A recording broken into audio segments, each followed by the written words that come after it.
अक्कलकुवा तालुक्यातल्या केलखाडी पाड्यामध्ये आदिवासी पावलोपावली रस्त्यांचा आणि सामन्यांचा यात सामना करतायत। वारंवार तक्रार करून देखील प्रशासनाकडून दुर्लक्ष होतंय। रोजची 5 किलोमीटरची पायपीट कधी थांबणार असा सवाल त्यांनी केलाय।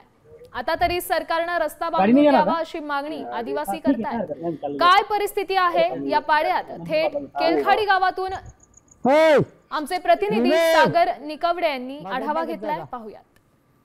एकीकडे सरकार विकासाच्या नावाने मोठमोठ्या गप्पा मारत असलं तरी सातपुड्याच्या दुर्गम भागामध्ये आजही रस्ते नसल्याची परिस्थिती आहे। मी सध्या त्याच अक्कलकुवा तालुक्यातील केलखडी पाडा या गावावर आहे आणि त्या गावाला जाणाऱ्या रस्त्याची दुरवस्था जी आहे ती आपण पाहू शकतो। अनेक वर्षांपासून इथल्या ग्रामस्थांनी आदिवासी बांधवांनी मोठ्या प्रमाणात विनंती जी आहे ती सरकारला केली। वारंवार पत्रव्यवहार करून देखील त्यांची मागणीची दखल जी ती घेतली जात नाहीये। अनेक अशाच या धोकादायक रस्त्याने या नागरिकांना या ठिकाणी प्रवास करावा लागत असतो।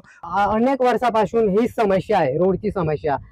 कारण कसं इकडे रेशन दुकानदार पण गुल्ली आम्हाला आहे। आम्ही केलखाडी पाड्याला राहतो। आता सगळं ओझं डोक्यावरनं घेऊन जावं लागतं। परत आपलं अंगणवाडीचे जे मटेरियल असतं ते पण सगळं आम्ही डोक्यावरनं केलखाडी पाड्यामध्ये घेऊन येतो। आणि कारण दळणवळणाचं साधन नसल्यामुळे आम्ही दळणवळणासाठी पण आम्ही गुल्ली आम्हाला येत असतो। कारण दर दिवशी आम्ही 2-3 किलोमीटर प्रवास करत असतो सध्या या रस्त्याने।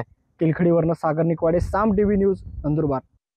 आता isakal.com आहे देशातील नंबर 1 ची मराठी न्यूज वेबसाईट। प्रत्येक अपडेटसाठी isakal.com ला नक्की भेट द्या।